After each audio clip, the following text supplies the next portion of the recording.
Happy Wednesday, my winners and goal getters. Welcome back to the Getting the Win Show. I'm your host, Melissa T, the procrastination bully. This is your first time. Welcome to the show. We are deep into season 3, and today's topic is decision fatigue. If you're familiar with decision fatigue and you're familiar with procrastination, you know these two things go together, unfortunately, because one causes the other.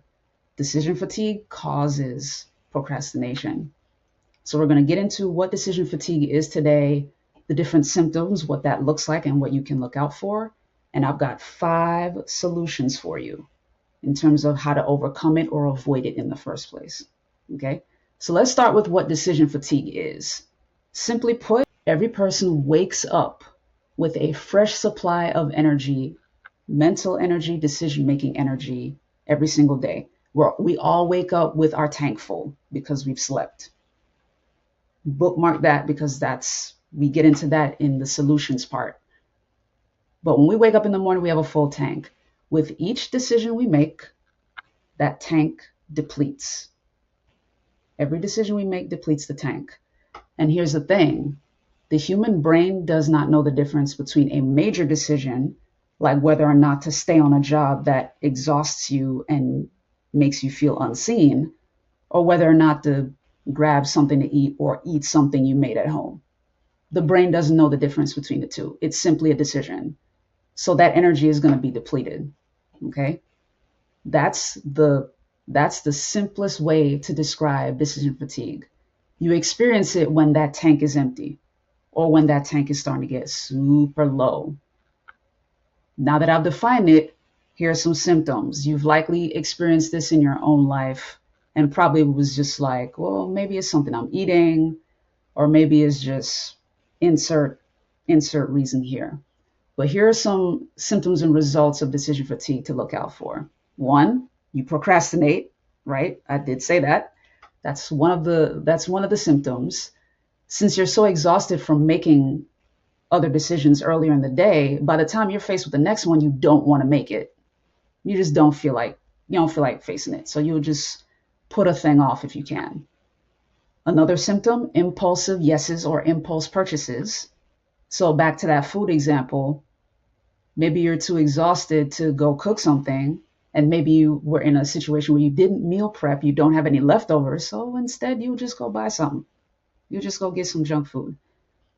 But the hilarious irony that is, when you go get the junk food, you're still faced with a menu that you got to choose from. Unless, of course, you have a favorite thing that you always order. In which case, okay. But yeah, impulse purchases or impulse yeses. The next one that's very similar to that, but on the opposite end, is automatic no's. When you find yourself just saying no, just automatically, you're not thinking anything through, you're just saying no to things. That is a sign of decision fatigue because you don't want to have to make a decision. You don't want to have to weigh the options or consider the details. So your automatic answer is no. The issue with that is you could be missing out on some key opportunities if you say no too often to too many things without weighing your options. Okay? Another symptom or result of decision fatigue is overwhelm. If you find yourself feeling like if somebody gives me one more thing to have to decide on, you're going to throw something, right? Like you feel like you're going to throw something. So overwhelm. If you feel that, if you've experienced that, you're likely experiencing decision fatigue. The other thing that's kind of similar is lack of willpower. Once you're fatigued from making decisions, you're done. You're done. Right? Like you don't want to have to face another thing. You don't want anybody bringing anything else to you. You cannot be bothered. So that's a thing. You're just like, whatever, man, whatever. Just whatever you want to do, dear. Whatever you want to do, boss, whatever. You know what I mean? Like that is your key word. You find yourself saying that or thinking that, you're experiencing decision fatigue. Another symptom or result of decision fatigue is brain fog. If you've ever been in that situation where things start to run together on you, like you're starting to forget certain things or forget certain deadlines, miss certain deadlines, things like that. Brain fog. That is a symptom of decision fatigue because there's too many things going on in your mind. Okay. So those are the symptoms, things to look out for. If you've experienced them, that's decision fatigue. So one quick thing I want to highlight, back to when I was talking about impulse purchases and automatic no's, they are equally bad. When you make an impulse yes is just as bad as an automatic no, because in both cases, you're not weighing the options. You're not weighing out the details. They're equally bad. Okay. We always have to be careful about the decisions we make. Now, before I move on to the solutions, I want to share some real world examples with you so you can see what the consequences of this looks like. You may have seen this in your own life, especially if you work a 9 to 5, if you work in a corporate setting. You've likely seen these domino effects before. And remember what I said, our decision tank is full when we wake up, and with each decision, it depletes. So you know that by the afternoon, look out, stuff about to go sideways, okay? In one example, there was a recent study of judges in which Israeli prisoners that were up for parole were denied their parole in the afternoons. Why? Because the judges had already gone through a whole bunch of dockets in the morning to make those decisions, so that by the time they reach the dockets in the afternoon, they don't want to be bothered. They just deny them the parole, even if the parole candidates were worthy of their parole. So you see what I mean? Automatic no's are just as bad as impulsive yeses because you're not weighing out the options and the details. Here's another example, and this one is even more tangible because there's a number, okay? A recent study by the Royal Society Open Science showed that bank loan officers, like folks that are responsible for researching and approving bank loans, things went sideways in the afternoons. They were far less likely to approve loans in the afternoons because of all of the loan applications they dealt with in the mornings. Automatic no's. As a result of their automatic no's, in 1 month, the institution that was being studied lost $500,000 in fees and interest because of those declined loans in the afternoon. The company missed out on $500,000 in revenue because their folks were exhausted mentally by the afternoon. Okay? So decision fatigue is a real and important thing to look out for. Unfortunately, it's common, so we consider it normal. To quote Dr. Bobby Price, who's big on nutrition, and he's vegan, so he teaches vegan nutrition. But the one thing he always says is just because something is common doesn't make it normal. Decision fatigue is common, especially in Western cultures like ours. That doesn't mean it's normal. Okay? So with that said, I'm going to go into the solutions now. I've got 5 on it. Okay? So if you find yourself facing decision fatigue, here are the 5 things I recommend. Number 1, seek advice or ask for help. If you know for a fact this decision is tough for you to make, whether it's an essential one or an unimportant one, but definitely for the essential ones, ask for help. Get someone else's feedback. Someone who you know is a great decision maker, someone who's a pilot in your life, okay? Someone who's a pilot or perhaps ATC or a combination of the two. They go over details, but they're aggressive. They're great at decision making and they're great problem solvers. Contact somebody like that and find out, like, okay, this is what I'm dealing with. I'm up against the wall right now. What do you recommend? What's your feedback? What do you recommend? What do you think I should do? Find out what their feedback is, make your decision, keep it pushing, okay? The sub part of number 1A, is delegate if possible. Delegate if possible. So pass that along to someone else if you can. If there's someone who is within your organization or your team that is a better decision maker and you just need a brain break, express that to them and let them have at it. Okay? So that's 1 and 1A. Seek advice or ask for help. And then 1A is delegate if possible. Number 2, self-care and sleep. I put those two together because sleep is an important part of self-care. Self-care and sleep, okay? Many folks that are dealing with decision fatigue, this also strikes them at night. They've got stuff keeping them up at night, important issues they're going to have to face in the morning, important decisions they got to make, whatever the case may be. You're up at 2 and 3 a.m. going over something in your mind when you should be sleeping. I say that lovingly because I get it. I've experienced that. And the one thing I always mention, right? You're going to see me pick it up. Keep a journal on you. Keep a journal on you. Because when you're in a situation like that, where your mind is racing and you can't seem to make a decision because you are exhausted, but you have to make one, writing it down in the journal extracts it from your brain and puts it on the page. That way, it's no longer in your head. You feel a release by simply writing it down. So now, if you decide, okay, now that it's out of my head, I'll think about it when I wake up. It's a lot easier to fall asleep. And if your mind is still noisy, even after you write all of your concerns down, then there are plenty of apps and plenty of songs on YouTube, whether that's certain binaural beats that help get you into the theta state, which is the sleep state, or if you want to use an app like Calm, that's great. The Calm app provides plenty of options for sounds that help you sleep. Use that, use the assets that are available to you to be able to get that sleep that you need. And self-care, sleep is part of self-care, but the self-care also includes things like building breaks into your schedule. Allow for a 20-minute break, a 1-hour break that's like a lunch break, or smaller breaks, but more of them in your schedule. It could be a 15-minute break that happens in the middle of your day, and then another 15-minute break that happens in the afternoon where you go for a walk, right? I talked about that. Going for a walk, moving your body, exercising, all of that falls under self-care.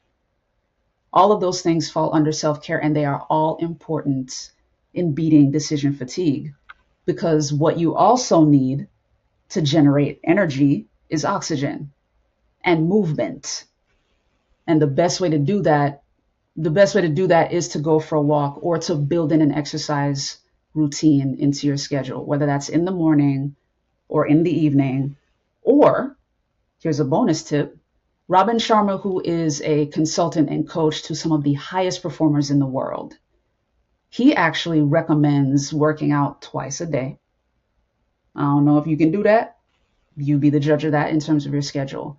But he has one workout first thing in the morning, and he proposes an afternoon workout. Not necessarily one at night, but an afternoon workout, because he's fully aware of what we know in Western culture as the 2 o'clock slump, right? Or the afternoon slump. Typically comes after lunch, depending on what you ate, right? Or it could be this. It could be decision fatigue. You've made so many decisions over the course of the day, and now you're spent. You don't want to be bothered with anything. Moving your body recalibrates all of that. It gets your blood flowing. It gets your blood pumping. You've had a change of scenery now, so you're no longer at your desk or wherever it is that you do your work. You're no longer at the desk. You're either taking a walk, so you're taking in different scenery, or you go to the gym, so you're definitely in different scenery there, and you're in your zone. You're listening to music, which also energizes you, because if you're working out, you're listening to music that's going to pump you up to get those reps in, right? All of these things make a difference. Moving your body, whether that's going for a walk or going to the gym, and making sure to get that oxygen, because while you're moving your body, the blood is flowing. And then building breaks into your schedule as well. All of these things are self-care. Moving your body, building breaks into your schedule, getting the adequate sleep that you need. Understand what your body needs, and your body always gives those signals. If you're someone that needs 6 hours of sleep, make sure you get them 6 hours. Build in a hard stop. That's what I had to do in my own life. I had to build in a hard 9 p.m. stop. Because previously, when I was in the news media industry, I'd be going around the clock. And some of the events that I would cover would run late. Some of them would end at 9. And where I lived kind of out of the way from where the main metropolitan area was. Like my trip is no less than 90 minutes. So 9 p.m. the event is over.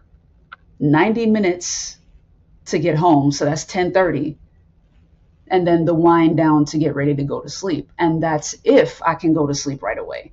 Sometimes I'm having to produce content before I go to sleep. So you're talking midnight, 1 a.m. Not good. Not good.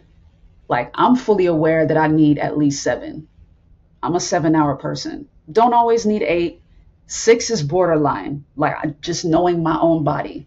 6 is borderline for me. Like I can function, but I'm not at my best. 7 is good for me. Like that is my zone.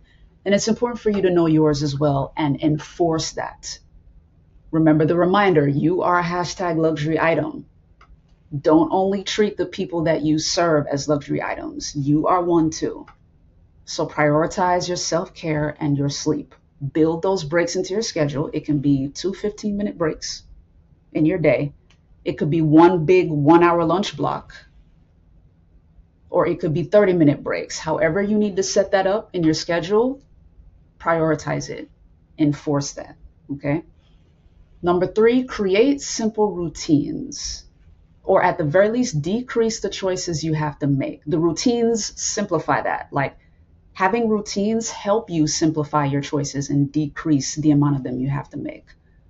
So in previous videos, if you've been rocking with this channel for a minute, you've heard me talk about if you're someone who works out in the morning, go to sleep in your gym clothes. That way you're not having to pick out what to wear in the morning, because can we be real? The bed is comfortable, it is warm. And if you got to pick what you're going to wear to go to the gym when you get out of bed, you're likely not going to get out of bed.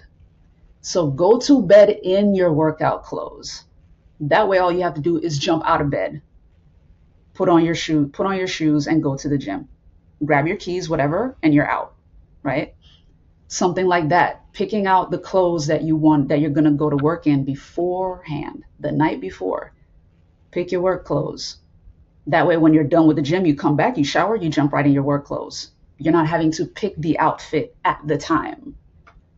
One less decision you got to make. Okay?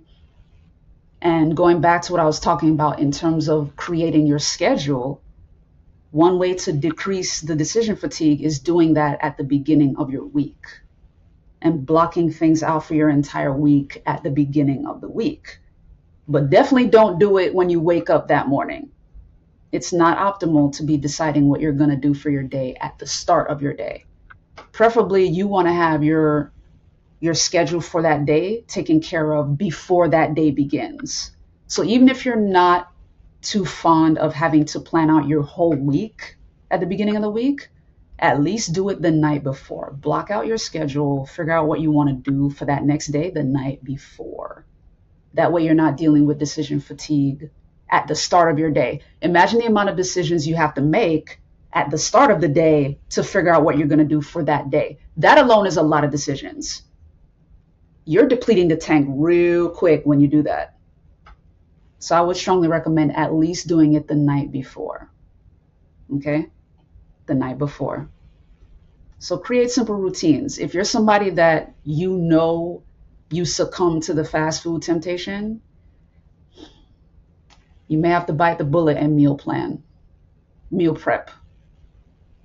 You may have to cook some stuff and like box it up into smaller containers and stick it in the fridge or stick it in the freezer to preserve it as long as possible. Or if you're somebody that absolutely refuses to do that, maybe you don't cook or can't cook, there are plenty of meal plan options out there. You've got Daily Harvest, you have HelloFresh if you feel like cooking with that, because HelloFresh does give you the ingredients and you still do have to cook. Daily Harvest, on the other hand, you're just sticking it in the oven or the microwave and your food is ready. There are other companies like Factor that do the same thing. Huel with an H, Huel. They offer the same service. There are plenty of them. There's plenty of them online that offer that service where you have your meals done and they're healthy. because you get to choose what comes in those meal packages, but all you're doing is picking one, sticking it in the microwave or the oven, and it's done. Less decision, right? So that's an example of that in terms of creating simple routines.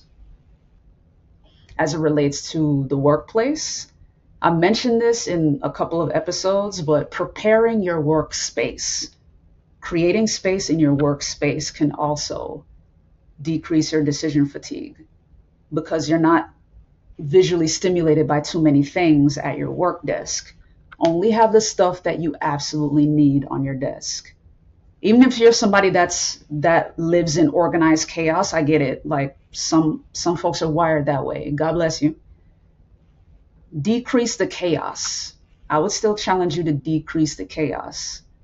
Bundle up some of your stuff in a stack and put it to the side. Because when you're visually seeing the clutter, your mind is going to start to wonder about each thing that you're seeing, which forces you to make a decision again.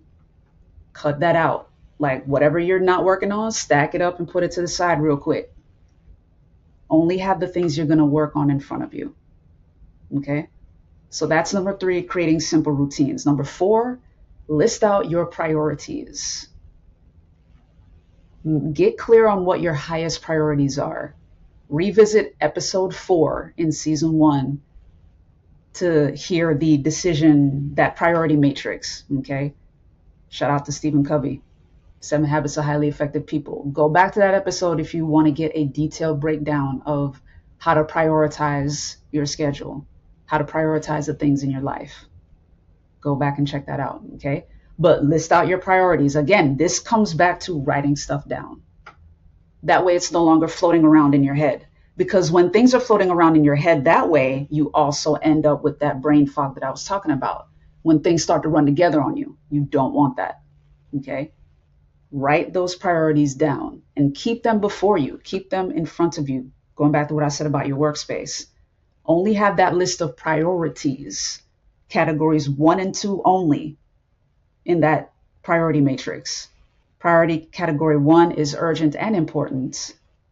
Priority category 2 is important but not urgent. Okay? Those two things. Only those. Keep them before you so you can knock those out.